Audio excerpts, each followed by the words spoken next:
portal that unleashes an army of monsters suddenly appears in the middle of an urban street. There is a group of adventurers that battles these monsters.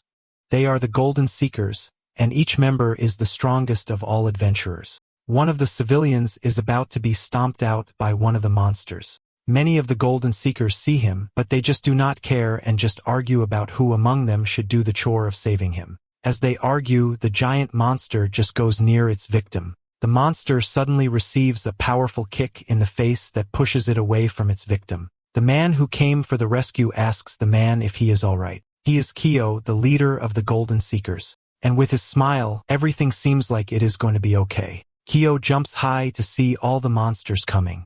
With his magic beam of light, many of them get eliminated instantly. He is so powerful that even the other Golden Seekers are impressed. They know that as long as he has his time magic, he will always know what the monster will do before they attack. They continue to watch him battle the monsters with marvel that he can still be called human. After a while, there is only one serpent monster left that is outside the portal. Kyo is confident that if they defeat it, it would mean they have brought peace to the people. He tells the other Golden Seekers that he will seal the portal with his magic. Suddenly, Kyo gets hit by an attack magic from behind. This leads him to get pushed inside the portal. He looks to see that his teammates have sealed the portal with an arcane magic circle. Kyo was shocked. Despite his power to see the future, never did he think he would be betrayed. He asks them why they would do this. Nathan tells him with a mischievous smile that his naivete is exactly the reason they betrayed him.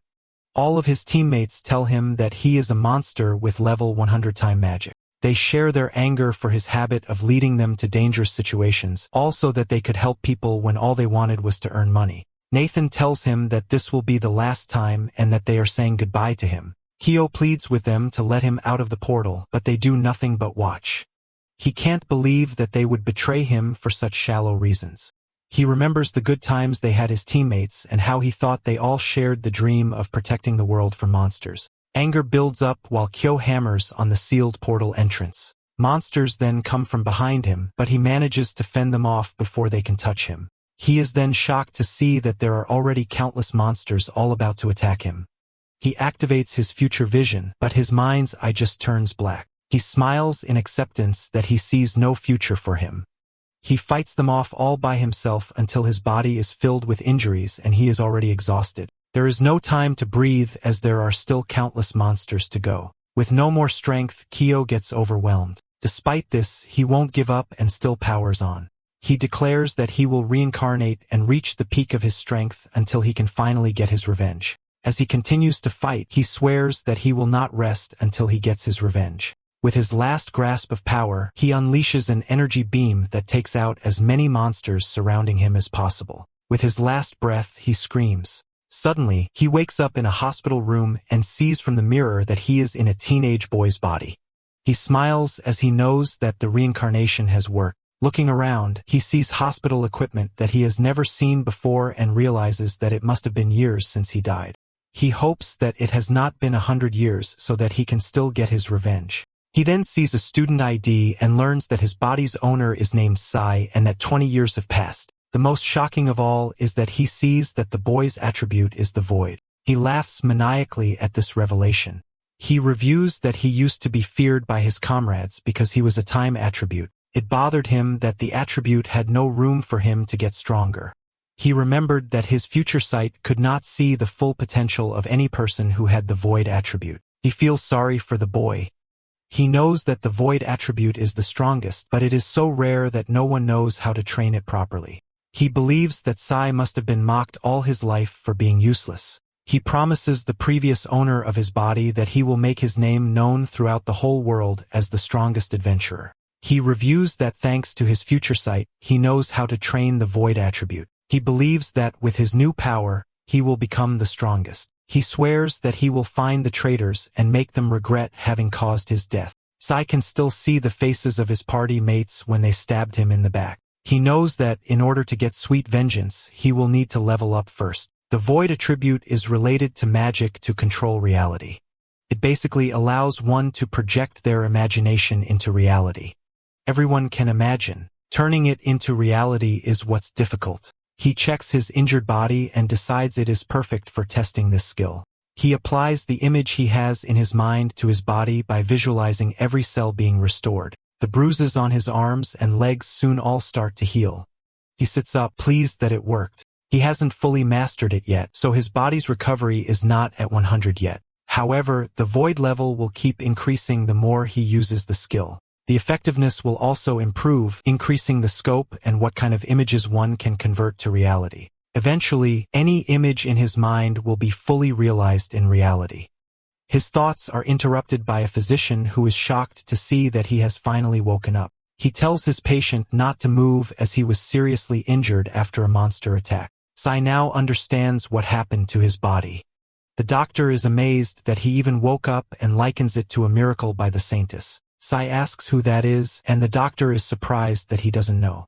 He says she is the saintess of the pentagram saints, but Sai doesn't know about them either. The doctor figures he must be confused due to having been in a coma. He decides Sai needs a full examination and leaves the room to get ready. The young man wonders meanwhile if this group is one of the clans that came to be in the past 20 years.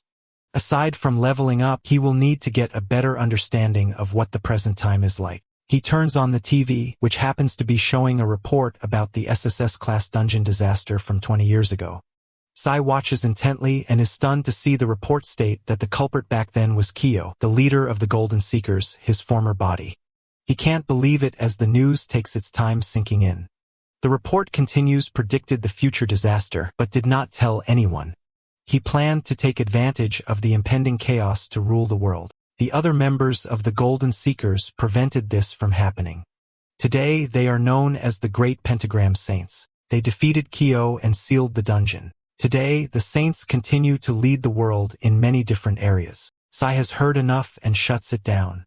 He looks out the window and starts to laugh like a maniac. They not only betrayed him but also destroyed his name. They murdered him and then shamelessly reaped the rewards. He vows not to forgive them. Seething with anger, he declares he will send them to hell. Sai then calms down a bit. He realizes he needs to be careful and must not get detected within their radar. He puts the remote down and picks up his phone.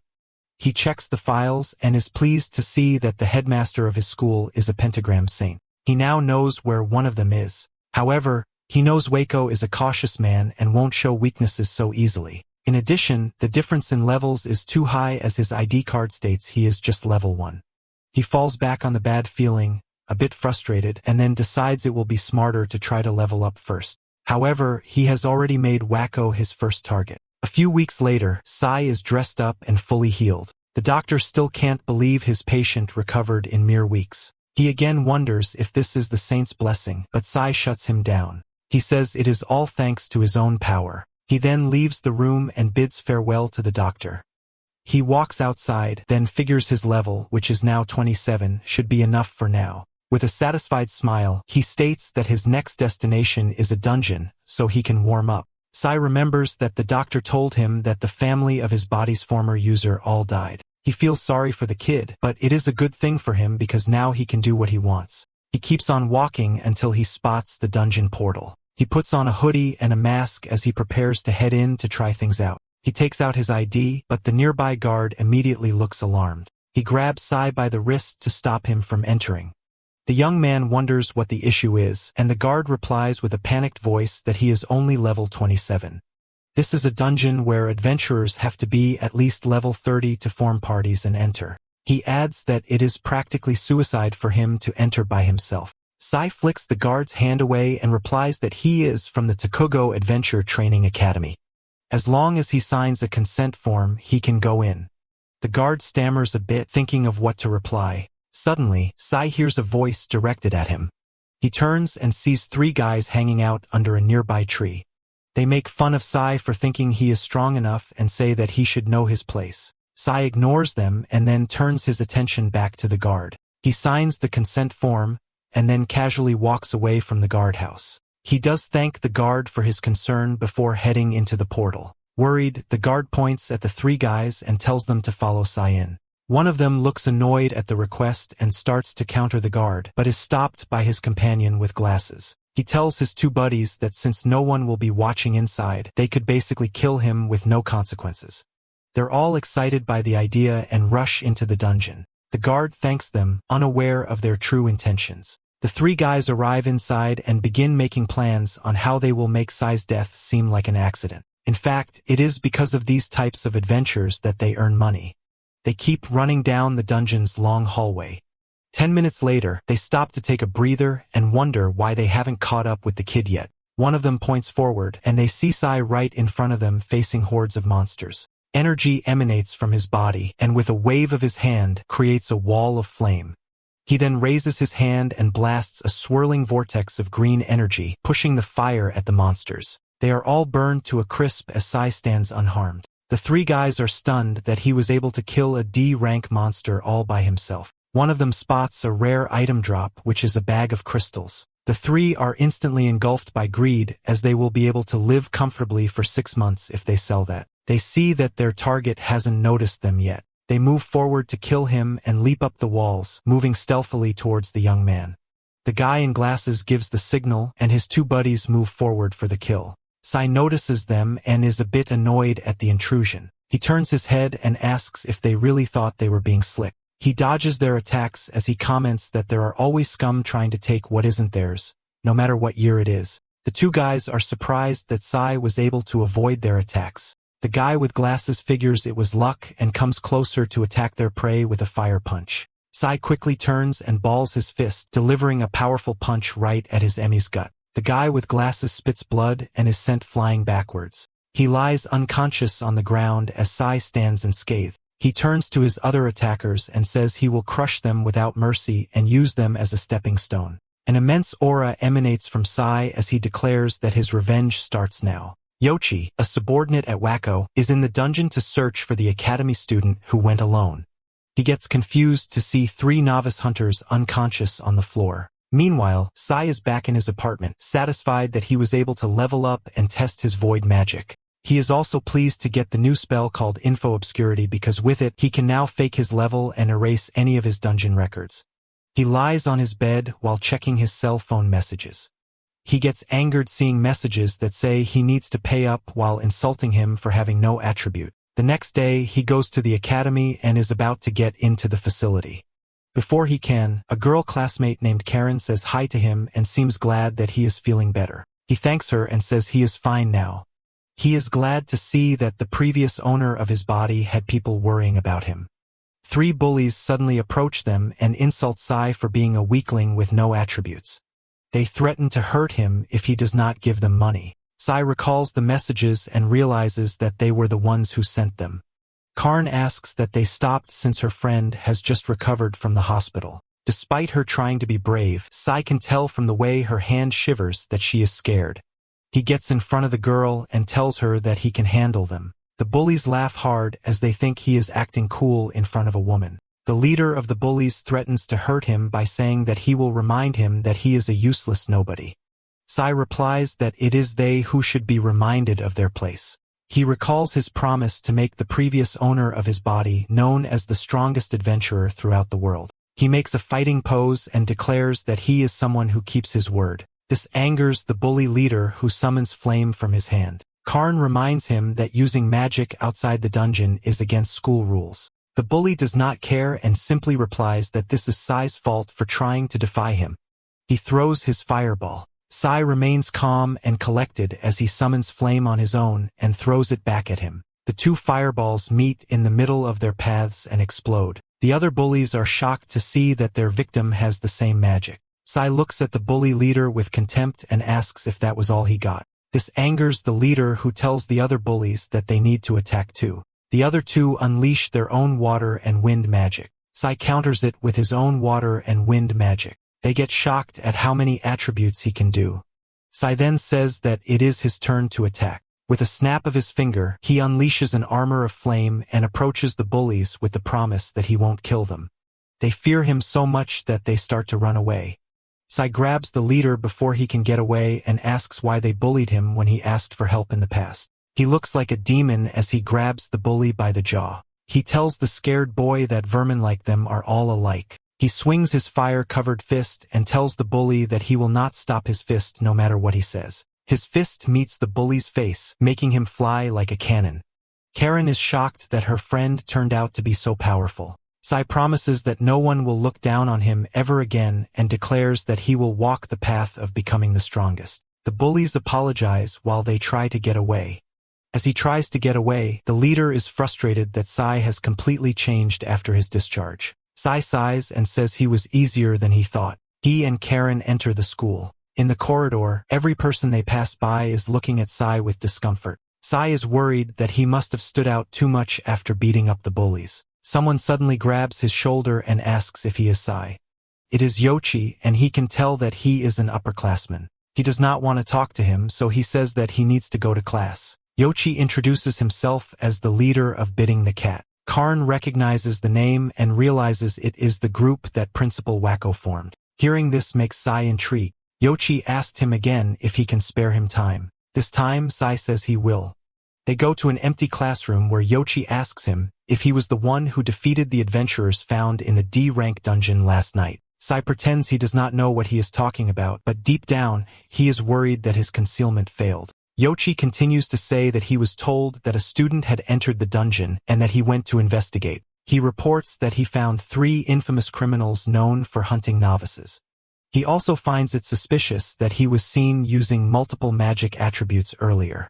Sai smiles. Now that he realizes that he does not know the specifics of his magic, Yoichi demands that he tell him that he was the one who defeated the criminals. Sai answers that he did not remember much of what happened in the dungeon last night, but he tells him that there is no way a level 1 like him can do the things he is accusing him of. He shows him his student ID, so Yoichi confirms that he is indeed just level 1 and with a void attribute at that. Now he thinks that he has just wasted his time. He apologizes for bothering Sai and leaves. Sai smiles as it occurs to him that he can use Yoichi to get to Wacko. He sees this as a perfect time to test the magic he just got. Yoichi heads to Wacko's office to report to him about what happened in the D-rank dungeon last night. Wacko is shown to be much older than before. He is angry that Yaotai did a bad job by hiring incompetent novice hunters. Yoichi bows respectfully and apologizes. Wacko approaches him and tells him that if he gets caught hiring novice hunters, he too will be investigated. He grabs Yoichi's face and threatens to get rid of him if something goes wrong. Yoichi bows again and tells him he absolutely understands. Deep down, he is angry that he needs to put up with his boss. He regrets that he did not squeeze out more hush money from the novice hunters when he had the chance. Wacko says that there are still things about what happened last night that he does not understand. He looks at Yoichi's report and sees that it says that at least a third-year student would have defeated his goons. He thinks this is not true since there is no single third-year student who entered the dungeon last night. He thinks that the hunters must have been defeated by monsters instead. He shares that it would only be possible that a person defeated them if something extremely unusual happened instead. This leads Yoichi to remember seeing Sai's student ID and how it shows that he is only level 1 with a void attribute. He asks Wacko if it is possible that someone with a unique attribute might be involved. The boss thinks about it and believes that it is plausible. His answer gives Yoichi confidence, and he asks that Wacko leave the matter to him. He looks so evil as he thinks about Sai.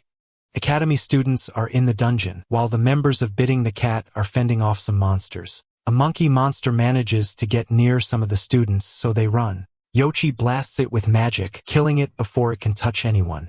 He tells the students not to break formation next time. They are all amazed by Yoichi, so someone to join Bidding Cat. Yoichi sees that he has already dealt with all the monsters in the area. The Bidding the Cat members honor his achievement by saluting him. He tells them that he will leave the rest to them while he goes off on his own. Now alone, he wants to go after Sai. He pulls out a chain golden pendant. It lights up as he commands it to find Sai. The end of the chain points the way towards his target. Yoichi realizes that his target went off on his own too and begins to walk to find him. He envisions that he will kill Sai while they are alone and pass it off as some kind of accident that regularly occurs in the dungeon. He recalls how he saw the bullies retreat when they fought Sai. He investigated and summoned the bullies to him to question them. They told him about how the no-attribute kid defeated them with their own magic, while also creating a huge flame like nothing they had ever seen before. Yoichi did not believe them. He ordered his men to get rid of the bullies now that they had proven themselves incompetent. They begged for him to show them mercy. Yoichi saw the leader of the bullies looking traumatized just remembering Sai. Yoichi continues finding Sai. He recalls how because of the fear in the eyes of the bully, he had Sai go to the special class hosted by Bidding the Cat. Until now, he still thinks that Sai must have just used some tricks to defeat the bullies and the novice hunters. He sees that there is a trail of monster corpses and suspects that must be Sai's doing. He can tell from their bodies that they were destroyed by a single shot of fire magic. Despite this, Yoichi does not see the feat as that impressive. He recalls that Wacko can do the same magic despite being a pentagram dropout. He swears that he will surpass his boss someday and take his place as pentagram to rule the world. The very thought of his dream makes him laugh in bliss. He believes that for his dream to be attained, he must not let anyone find out about his connection to the novice hunters. He smiles at the thought of killing Sai to ensure that he will not cause problems in the future. His chain tells him that his target is near. He takes a look at the corner and is shocked to see Sai sitting on top of a pile of monster corpses. Sai tells him that he is late. Yoichi wonders how he knew he was coming when he was careful to conceal his presence. Sai tells him that he knows he is surprised and he knows he followed him. Yoichi comes out of the shadows to face him. Sai reveals that he knows that he hunted down novices and extorted money from them. The frustrated Yoichi asks how he knows this. Sai instead answers that he knows that he enjoys hunting and tormenting others. He swears that he will teach him the feeling of being hunted instead. Sai smiles, excited to test out his new magic. Yoichi tells Sai that he is too dangerous to be left alive and charges at him at a quick speed to kill him. Sai evades and throws a fireball at him. Yoichi cuts the flame with his sword and then immediately gets attacked by lightning magic that he blocks again with his blade. Just as Yoichi gets his balance, earth spikes suddenly rise from the floor like they're his prison bars. He cuts it to pieces, freeing himself. Just as he asked about his magic, Sai is already behind him, ready to cut him down. Yoichi senses him and manages to block his blade. He warns Sai that he is getting in the way of his plans. He goes on to monologue about how he will surpass Wacko and become a pentagram saint someday. Sai asks why he is targeting Wacko when there are other pentagram members. Yoichi reveals that it is because Wacko is a pentagram saint dropout and that it only makes sense to target the weakest member. His plan disgusts Sai. Now he looks down on Yoichi for what he deems is his pathetic ambition. This enraged Yoichi, who attacks him again. The villain keeps attacking him while asking what is so wrong with wanting power, money, and women. He wants the power to trample on anyone without anyone saying anything about it. He declares that it is the power he wants. He imagines that one day, he will even get hold of Claudia's weakness and he will make her his. Sai is getting tired of his words, so he wants to end the fight as quickly as possible. He makes a slice, instantly shattering Yoichi's sword. Sai walks towards his opponent with his magic sword ready. He casts the spell of absolute hypnosis on Yoichi. With it, the Ma goes into a trance. He then falls unconscious on the floor. Sai reviews that the spell required that he break his opponent's spirit first. He orders Yoichi to get up. Like magic, Yoichi stands up without the help of his legs. The man looks half asleep while he calls Sai his master. Sai smiles to see that his spell has been a success. He orders his new puppet to focus on the task in the dungeon for now and wait for further instructions. Yoichi says he understands. He returns to his normal composure and says he will go back to leading the group. Watches him leave his side with a smile. Later, Karen finds Sai and tells him that she was worried about him. Sai acts casual and tells him that he was just talking to Yoichi about how to make their dreams come true. Karen asks if he received any good advice. He replies that thanks to Yoichi, one of his dreams will surely come true. Karen puts on a cheerful smile and wishes him the best. Yoichi sees them and tells them that the special class is about to end. Karen tells Sai that they should go with them. Secretly, the man is glad that he participated in the special class. Now that he finally has a pawn that Wacko would never suspect, Wacko asks for an update regarding the investigation of the novice hunter incident. Responding as usual, Yoichi confirms that a student with a unique attribute was involved. He gives a report about Sai, who he says is a first-year student utilizing void magic. Still under hypnosis, he says the boy is being interrogated and has admitted to his faults. Hearing that he used multi-attribute magic, Wacko's ears perk up. The young man gives a subtle but devious smile and says he needs more time to learn about the specifics of the magic. Speaking of which, he adds that it's been a long time since he joined, so he invites the headmaster to take the lead. Giving a few stretches, the pentagram mage agrees that it wouldn't be a bad idea. After all, it's been a while since he last tortured someone, especially to relieve his stress. Yoichi tries to move to the site right away, but his words are cut short as the phone suddenly rings. Although annoyed by the interruption, Wacko tells the student to leave and that he'll follow soon after. He takes a seat to answer the call and is met by the familiar voice of a woman who mockingly thanks him for choosing them in a bid. He tells his old comrade to drop the act. Lilith was on the other line, looking much more extravagant than 20 years ago. The company's CEO says he's too curt for someone who shares government subsidies with her, exchanging less than playful banter. The principal tries to end the conversation as he's busy. His rush makes her laugh, knowing he doesn't do anything aside from embezzle school funds. Her words successfully rile him up, so he gives it and says he's investigating a student with the void attribute, furrowing her brows in confusion. She questions what worth such useless magic could have. The old man argues that it's still a unique attribute regardless of the notions, meaning anything could happen. With a sly smile, she says it might end up just like Kyo's magic. His grip on the phone tightens, and he screams about not wanting to hear such a sickening name, earning a laugh out of her. That said, she can't blame him for his reaction. Ever since their former leader awakened that power, the balance among adventurers completely shifted. In that case, she decides to keep in touch and ask about his findings later on. Listening to the line click and the tone beep, Wacko throws the phone onto the table, annoyed by the selfish fox. His anger is through the roof, after hearing Kyo's wretched name again after so long. Fortunately, he had the perfect outlet to release all his frustration on. The principal walked deep into the woods and eventually reached a hidden shed while thinking of torture methods. Delighted by the options, he opens the lock, intending to take all his anger for Kyo out on their new captive. Finally pushing the doors open, he apologizes for the wait but sees the room completely empty and untouched. He's confused to not see anyone there. Suddenly, Yoichi appeared from behind, ambushing the superior and slashing right for the old man's neck. However, Wacko catches the blade with his fingers, not even looking back to defend himself. For some reason, the cocky student gravely underestimated one of the pentagram saints. He says the boy must have gotten too arrogant. After getting all that praise from petty jobs, it was foolish to think that he could be defeated with a trick, and now it was time to pay for the consequences of his naive rebellion. Magic chains immediately bound Yoichi and suspended him in the air. With this, Wacko proves his superiority by kicking the boy around, saying he's no match for him. Walking towards the beaten student, he reiterates just how stupid a mistake it is he made. The two of them had a good system going, but he had to go and ruin it with his naive desires. Just then, a chilling voice struck the old man's ears saying he's still an idiot. With fear suddenly crawling throughout his body, he urgently looked around demanding to know who was there. 20 years have passed, but he was still groveling before the strong and exploiting the weak. Revealing himself, Sai looked right at the principal and let insults rain non-stop. The principal was indignant, unwilling to accept such disrespect from a student of his own school. A man who ruined himself with foolish desires sounds like the perfect description of Wacko himself. Unable to stand it anymore, he demands to know the student's ID number and threatens expulsion.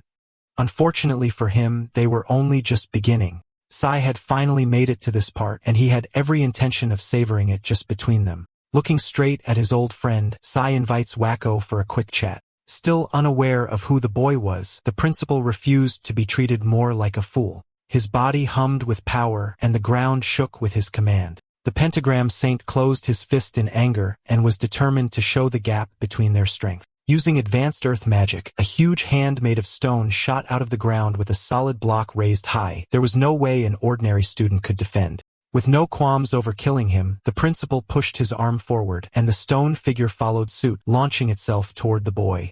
The sheer impact makes it explode, and the sight of flying rocks makes Wacko cackle in delight, feeling like he established his superiority. Considering how the shed was completely destroyed, he wonders if he overdid things for such a weak opponent. The two of them weren't properly introduced, so he decides to at least watch his final moments. Approaching the thorn on his side, the old man suddenly stopped as he saw a figure standing tall in wreckage. He couldn't believe his eyes watching while Sai walked forward. The student clicked his tongue in disappointment, repeating that he wanted to talk first. Despite getting hit directly by the advanced magic, he emerged completely unscathed, refusing to accept that he's just an ordinary student. Walk of demands to know his identity.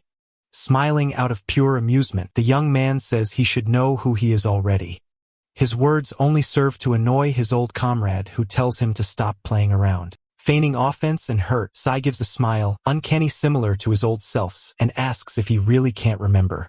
A terrible and heavy sense of dread hits Wacko as he sees Kyo's resemblance to the boy, falling into panic and confusion. He convinces himself that it's completely impossible given how they watched him die 2 decades ago. He curses the student and commands him to drop the pathetic act, thinking he just saw history segments on the news. That guy, their old leader, was unmistakably and undeniably dead. Summoning a powerful gust of wind and anger, the pentagram saint threatens to unleash another spell.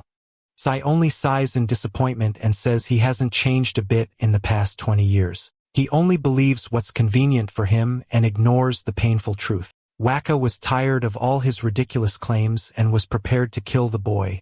This is simply how it was. He was swayed by the sweet words of those around him, which eventually ended up with him betraying his one and only leader back in the day. The principal swings, launching a huge and razor-sharp wind slash at his target. Without missing a beat, Sai faces the spell head-on and cuts it apart, forcing the entire spell to dissipate into the air.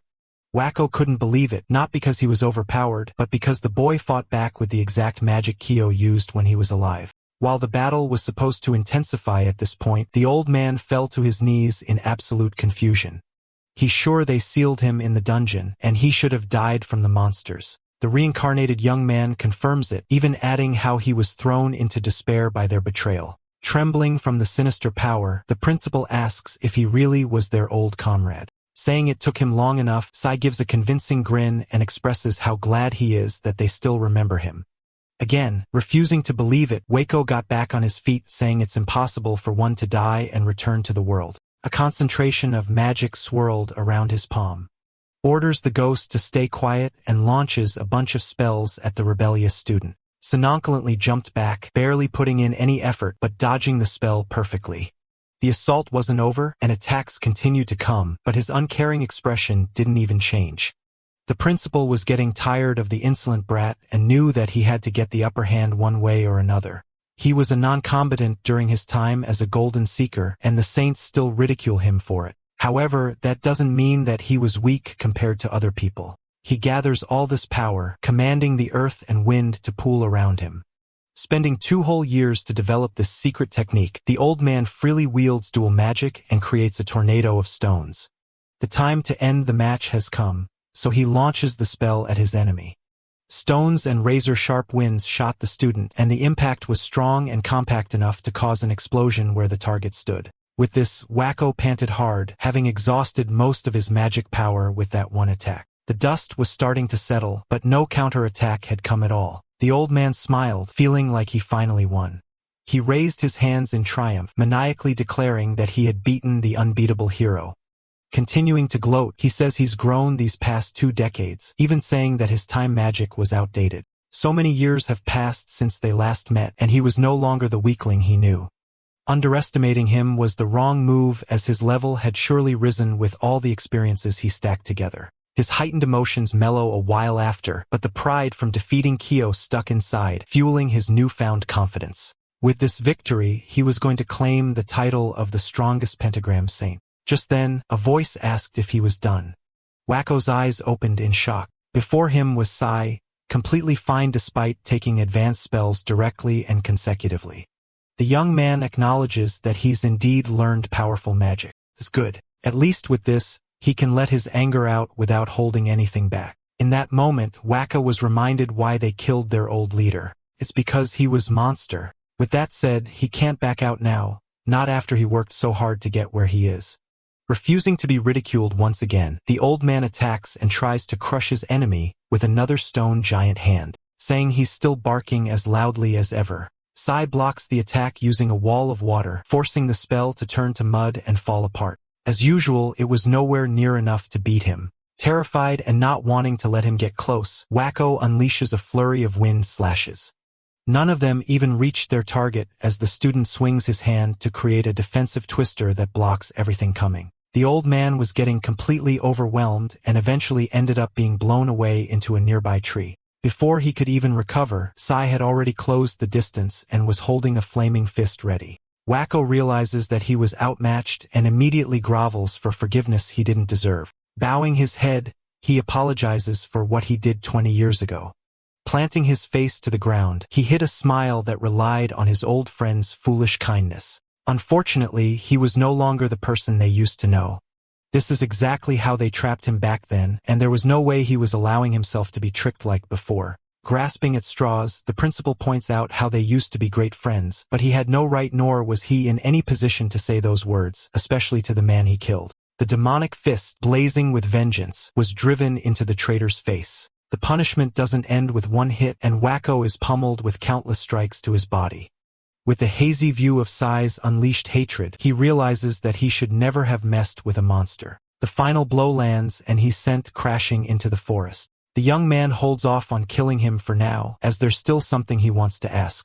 Unfortunately, Wacko was out cold from the barrage and could no longer be communicated with, at least for now. Wacko wakes up after a long while and finds Sai standing nearby, waiting for him to regain consciousness. He backed away in fearful instinct and begged that his life be spared at the very least. The old comrade says he won't kill him on the condition that he answers all his questions unhesitatingly and truthfully. To start things off, the student takes the principal's phone out and asks about the Lilith in his contacts. Wacko tries to protest and reach for his device, but Sai simply pulls away, adding that the two of them spoke to each other just earlier. With a threatening gaze, he demands to know what they talked about. He considers lying, but decides against it and shares that she's coming to Japan in 3 days. The young man can't help but be delighted by this news, remembering how she was all part of the ploy to betray him. With this, he's set on what his next moves are going to be. Tossing the phone back to its owner, he tells Wacko to treat Lilith normally for now. However, he's forbidden to tell her anything about the student's real identity. To stop him from doing so, Sai says he cast a spell on his heart while he was out cold. If he were to tell her anything about him, his very being would explode from the inside. The gruesome picture painted is enough to reach the old man, who nods and promises to keep quiet. The victor leaves with one last reminder. He didn't really place such a spell on his heart. But knowing his old comrade, he's certain that the bluff worked well enough to shut his mouth. Using hypnosis on him was out of the question because he wants him to completely suffer from despair. 3 days later, Lilith was on the plane back to Japan as planned. Her right-hand man, Yang, informs her that they are nearing their destination. The flight attendant spoke about to announce their arrival, but an ear-piercing scream suddenly rang through the speakers. A bunch of men took the personnel hostage, saying they were hijacking the plane.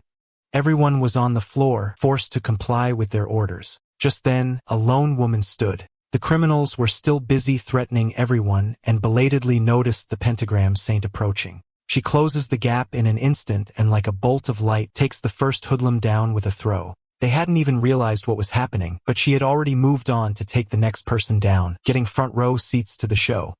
A few people recognize the person saving them and cheer as she ends the altercation as abruptly as it all started.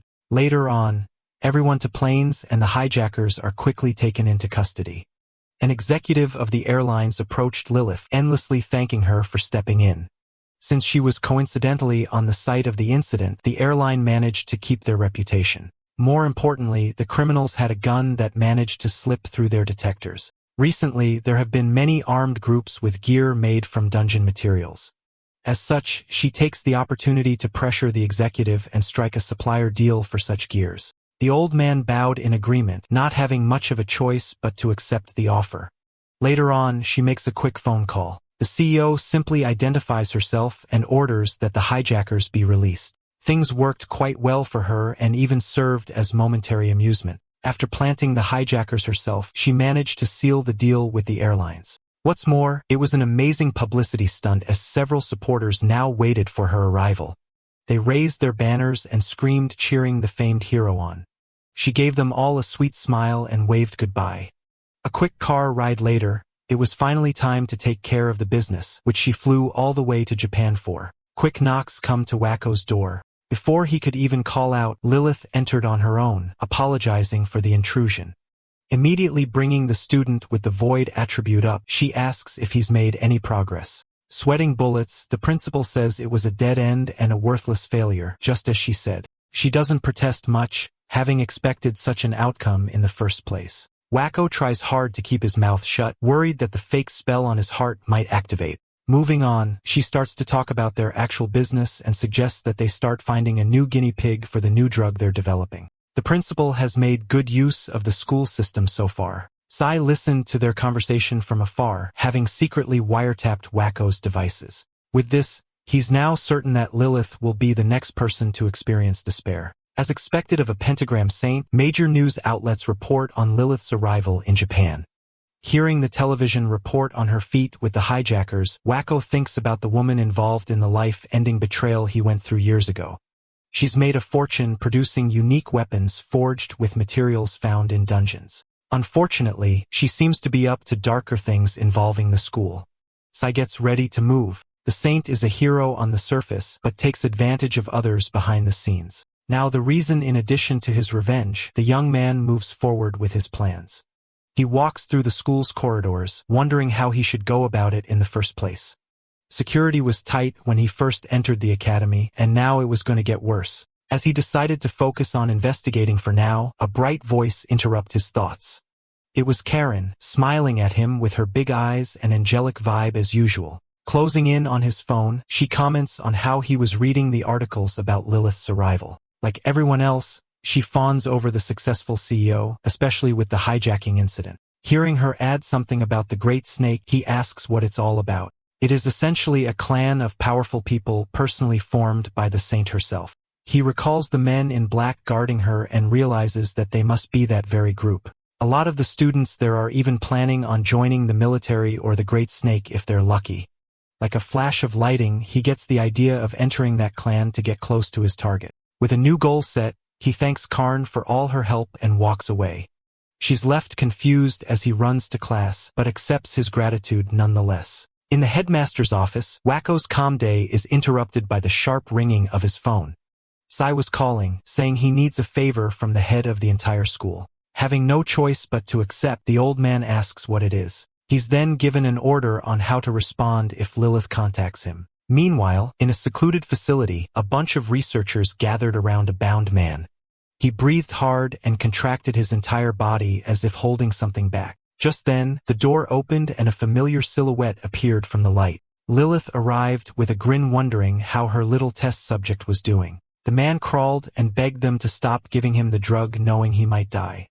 Before he could even finish his sentence, he finds the CEO heels on his face, driving his head to the ground so hard he can't move. She flatly rejects his plea, saying she doesn't take orders from her lab rats. She smiles and says there's no need to worry, promising that he'll get even stronger if he's compatible with the substance. With that said, she snaps her fingers, signaling at her underlings to proceed with their test. The man tried to protest, but the researchers were inches away with the dangerous syringe. As the needle hits his neck, the substance is injected into his system, causing an immediate change in his behavior. Squirming and convulsing, he gradually lost control of his body from that one shot. Lilith sighs upon seeing the side effects and says they need someone with better magic capacity. They need more data to make things work. In other words, they need more test subjects to continue development. As usual, they'll use the clan recruitment as a front to gather capable people. Riding the elevator back up, she calls Wacko and says she needs people skilled at magic, requesting that he send some over from school. He's silent for a while and thinks about the order he just received. Doing as told, he suggests something. They can do a clan recruitment at the academy, where they'll be able to find skilled people for sure. She can't help but give a backhanded compliment and says he actually comes up with good ideas. The date, time, and other specifics will soon follow, but now they know what to do. Wacko puts the phone down, thinking that he did exactly as the young man ordered. In the academy auditorium, Yang presented himself with an announcement to make. He reveals the plans to hold a selection exam in the school for the Great Snake Clan. The students murmur in surprise, not expecting to get such a good chance. Sai smiled similarly, knowing he can use it to get close to his next target. Several applicants attend the selection examination, hoping to join the Great Snake Clan. As Yang goes on about the rules and how the exam will go down, Sai was only thinking of passing in order to get close to Lilith. He was trying not to draw attention after his encounter with Wacko, but now it's the opposite. For the next few hours, he's going to do his best to be noticed by the examiners. Finally, people were going to get a glimpse of his true power. Having some time off after the orientation, Sai meets up with Karen, who was also participating in the selection process. Truth be told, he wanted to keep her as far as possible from the action. Even she knows that she didn't really belong there, but the young lady has her own reasons for participating. With this, they both agreed to do their best and make it through together. He doesn't know about her, but he has to make it no matter what. The first test was one to measure their magical power. There was a spherical device capable of doing that from a mere touch from the examinee. Everyone is lined up and asked to step forward one at a time. The first hopeful places his hand on the tool and screams to release his power. This part goes on for a while, and both applicants and proctors are subjected to disappointment. The line thins soon enough, and it's finally time for Sai to take his turn. He comes forward with a polite smile, and the examiner responds with a deadpan grunt. His interest falls lower after taking a look at the boy's ID, which shows that he's level 33 with the void attribute. However, sparks and various flashes of light spread throughout the area as soon as his fingers made contact with the device. The brilliant and colorful shimmers were blinding, coupled with an aura that blew people away. It dies down as the young man gently pulls his hand away and asks the proctor if that was enough. With a serious gaze, the clan member records the result on his clipboard, marking a single S in the line of disappointing BS and CS. Up next was the magic skills test, where Sai started by gathering earth into a ball. The demonstration was lackluster compared to his first result, as sheer power was not enough. Just then, he moved on to create a pool of water, then came a blazing ball of fire. Wind and electricity followed soon after, and everyone was in awe as he masterfully showed control over all the basic elements. He smiles in triumph, glad that he could show the power of the void attribute, which everyone ridiculed. Equally amazed like everyone, Karen cheered him on, so he returned the gesture and encouraged her to do her best. During her turn, the young lady faced a row of saplings, pushing her hand forward and using her power. The pots glowed with strength. In a few seconds, the saplings grew and enormous flowers bloomed out of the pot. Several onlookers scoffed, missing the potential and saying it isn't worth much.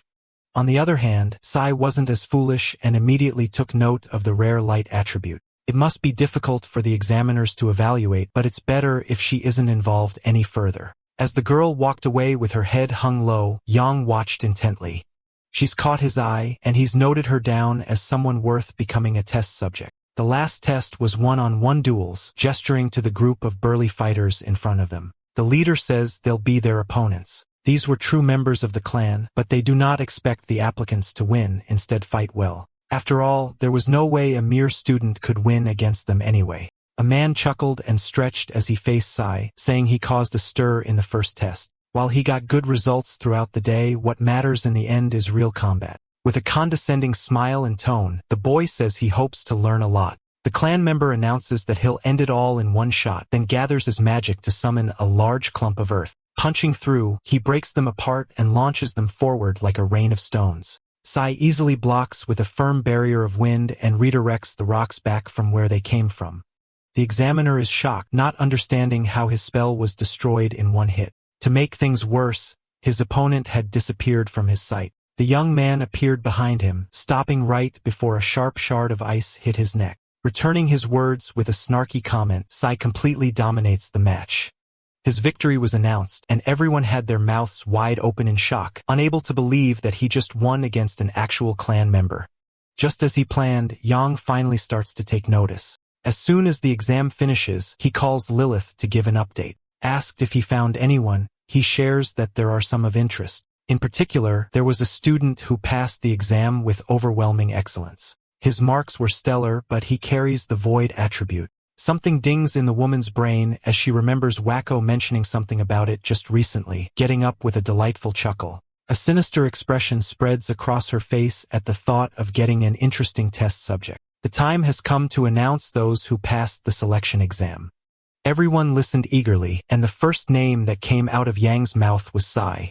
This doesn't come as a surprise to anyone, having witnessed his tests firsthand. Things went exactly as he planned, and now he'll be able to get close to Lilith. Moving on, the next name called out is Carnes. This selection is the one that catches people off guard. While her attribute might be unique, getting in out of pure rarity raised red flags. The fact that she was chosen might indicate a conspiracy being plotted by the CEO. That said, he can't help but feel happy after seeing her bright smile. In the end, none of that will matter as long as he's there to keep the young woman safe. He'll just achieve his goal as planned, but will do so while protecting her. A few days after the examinations, the passers are brought to the company headquarters. The small bunch is welcomed into the clan, and the next step is a suitability check before getting them on board. Hearing that Lilith will also be visiting, Sai's expression completely changes. The CEO will meet them after the final checks, and they'll start off with a tour of the place. They looked around the building for a while, and while the young man wanted to go to Lilith right away, he had to keep Karen safe. She was gazing in wonder at her surroundings, oblivious of the dangers lurking. Being able to join the clan made her extremely happy. Hearing this, he finally asks why she was so intent on joining anyway. The money will mainly be used to pay for medical expenses as her mother was in the hospital. Now he knows that her reason isn't even for herself, but was driven by her filial love. This makes him even more determined to keep her safe. After a long while of walking around, they reached the entrance to the HQ basement. Amid the high-tech devices and station guards was a huge open space. One look told Sai that it was the testing facility and gave him an idea of what was about to happen next. As expected, Yang tells his men to close the doors. The exits are sealed, and the new members suddenly find themselves locked inside. It seems they're serious about not letting anyone escape their trap. A couple of students looked around, nervously demanding to know what was going on. However, the clan head sternly orders them to shut their mouths. A terrifying chill hits their back, and they finally realized the danger they were in. As mentioned earlier, it was time to conduct a suitability check with the recruits. To be specific, they were going to see how compatible they are with the new drug they were developing. It should dramatically enhance one's physical capabilities and magic power. The naive boys say it must be a good thing, not knowing it's too good to be true. Sai is the one to prompt and ask if it has any side effects on the user. Yang chuckles, deciding it'd be faster to just show them. A screen nearby started playing a recording, showing a bound test subject begging for their life. They watched in horror as he was forcefully injected with the serum, seeing just how bad things might turn out if they're incompatible. The recruits finally protest. It was ridiculous to think that they would willingly take something like that. They charged their fists with magic, ready to fight for their lives. Demanding to be let out, they make the first move and charge. Through this, Sai tells Karen to stay by his side no matter what. Yang wraps his hands in dense stone.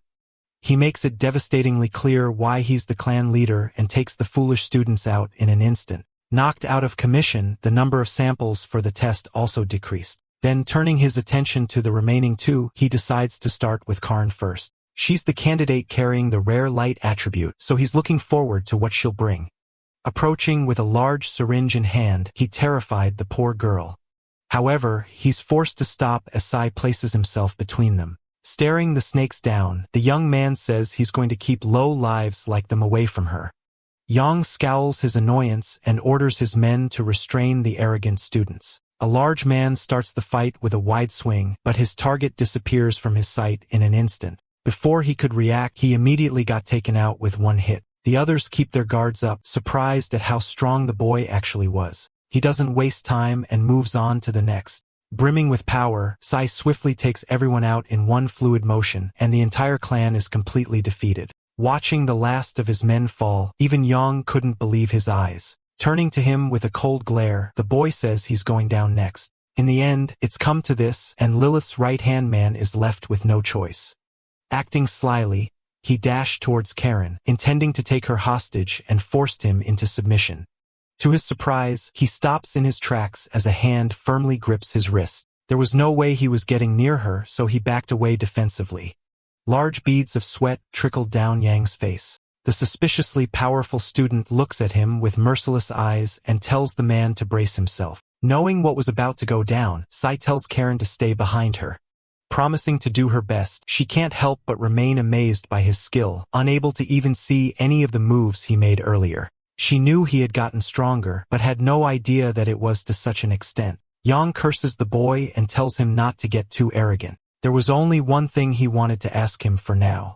The students of the academy are being used as guinea pigs, and he wants to know why that is, snickering at the naive question. The head says the simple explanation is because those who follow Lilith can receive her blessings. Once the development of their drug is completed, she will obtain even greater strength. They're conducting such inhumane experiments for that reason and are determined enough to use whatever resources are available. In fact, he thinks they should consider it an honor to serve as their research's test subjects.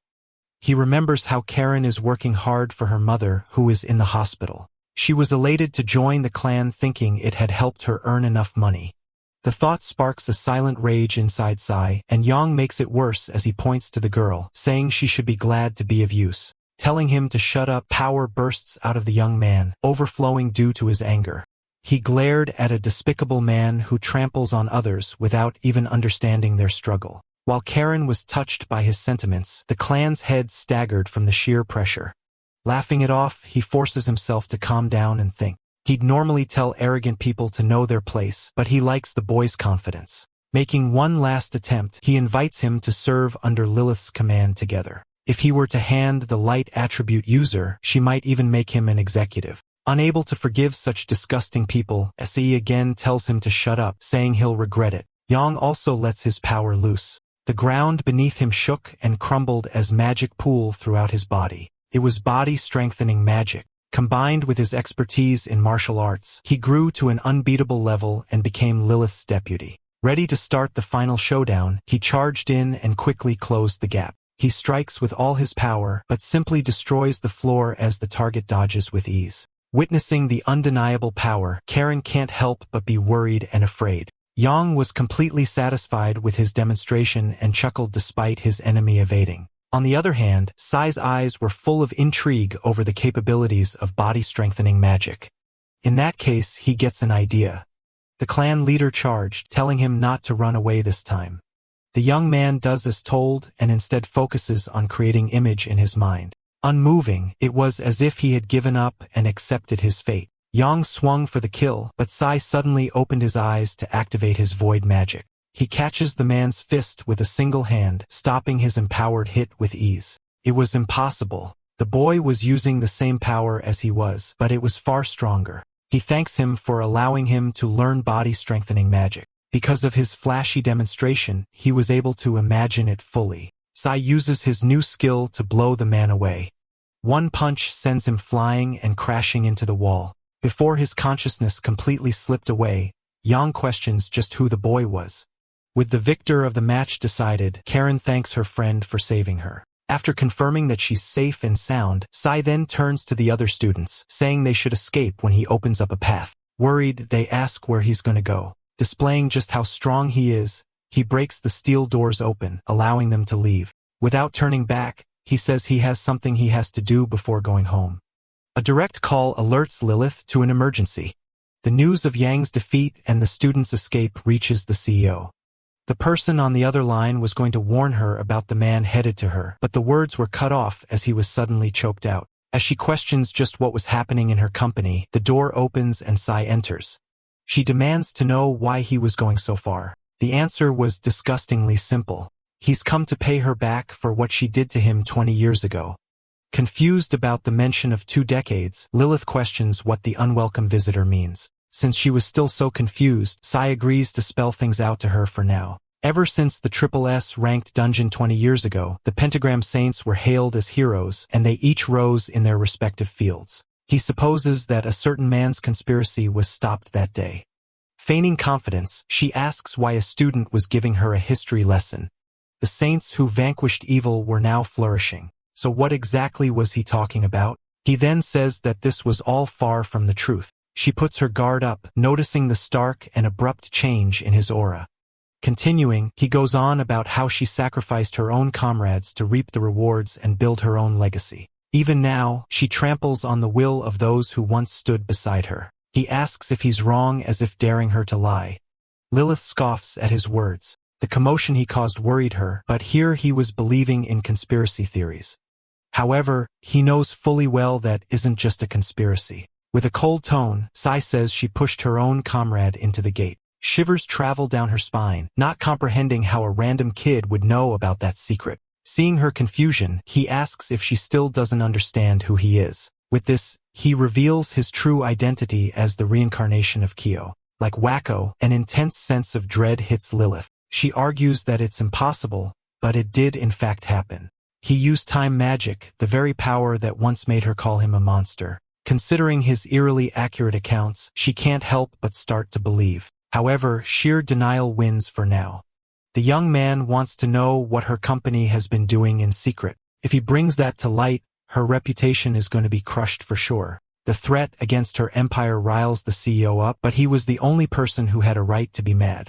He had all the reason to be furious considering what happened 20 years ago and what they were doing now. Seething with hatred and overflowing with power, he refuses to forgive her. Despite this, she manages to regain her confidence. She says he shouldn't underestimate her, especially since he isn't in his old body anymore.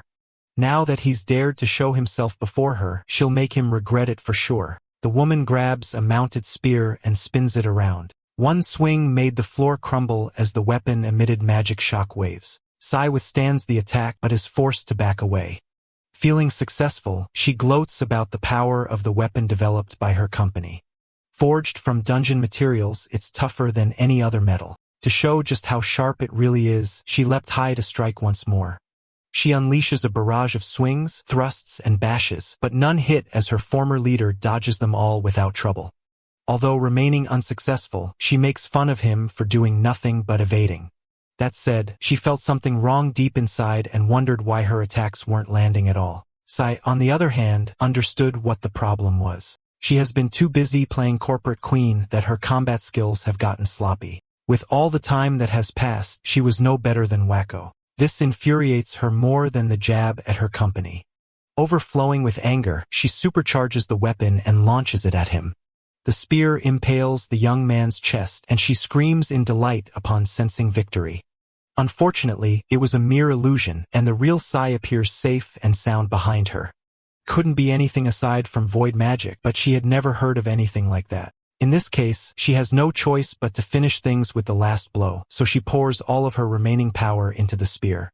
To shut his mouth once and for all, Lilith set the blade ablaze and stepped in.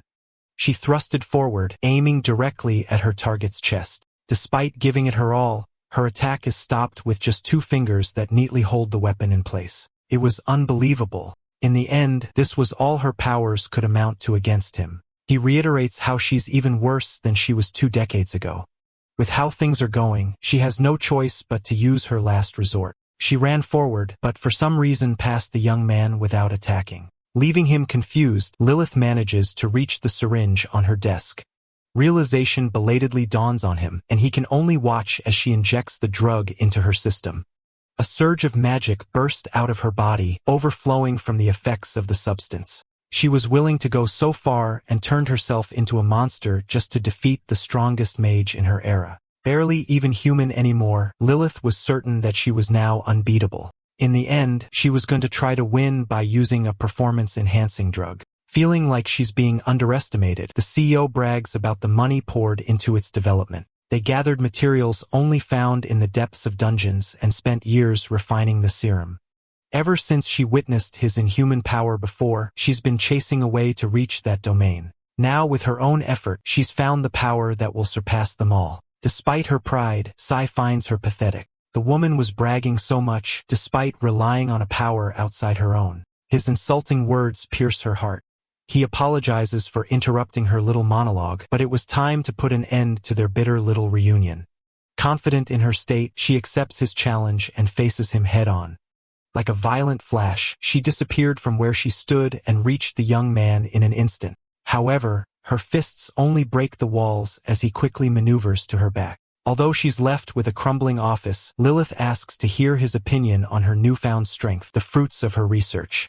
Closing the gap before he could react, she says she'll send him to the afterlife and plants a hit right into his gut. The blow sends him crashing to the other side of the room. She feels like she's finally won, but suddenly feels a sting sensation in her feet. Unable to move, the woman finds an icicle driven through her foot. It's something he planted when she attacks, and now the magic connection makes her drop to the floor. In denial, she questions how he even did it. Thanks to her right-hand goon, he managed to master body enhancement in a short time. Her drugs are impressive for sure, but they're only good for stirring up dust. The continuous mockery of her research enraged the CEO, but Sai is tired of the nonsense she keeps on spouting. After trampling all over people, she has the audacity to call it progress in science. she makes him sick. As one last-ditch effort, Lilith sharpens the magic aura by her hands and swings. However, her wrist is caught in the air before she could reach her target. A quick counter to her body hits hard, and she has the wind knocked out of her completely. Falling to the ground, she questions why her newfound wasn't working or winning.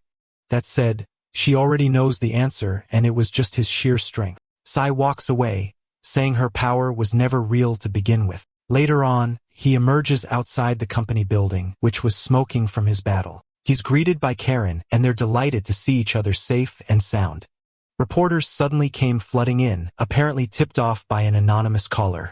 The girl knows it was her classmate, but he brushes it off with a laugh. Now the truth about the company's crimes is out. The test subjects are safe, and Lilith has lost everything. Calling to Sai, Karen says she still doesn't know the specifics, but was sure that he saved her there. As such, she thanks him sincerely and with all her heart. The words hit him like a breath of fresh air. He almost forgot, but helping others is what used to mean everything to him. The news reports on the illegal experiments being conducted by Lilith's company.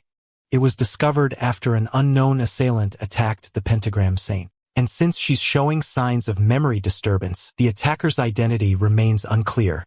Sai wonders how the rest will react to the news, but his curiosity is quickly quelled. Nathan was suddenly on the screen holding a press conference to address the incident. His appearance triggers the young man.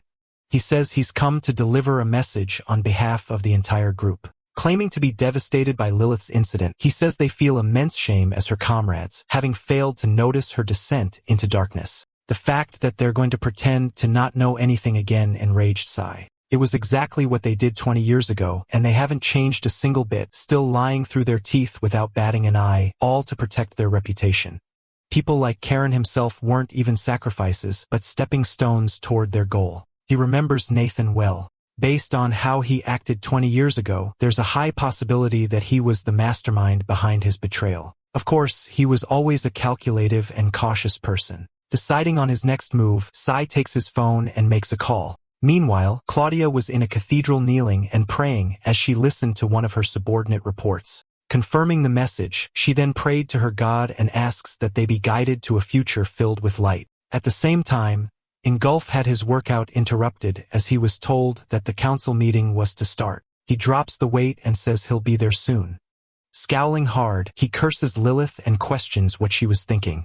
A while after, the virtual council meeting proceeded as planned. Nathan spoke first, leading and officially beginning the Pentagram Sings Council. Alright, that's the end of the story. Thanks for watching. See you in the next one.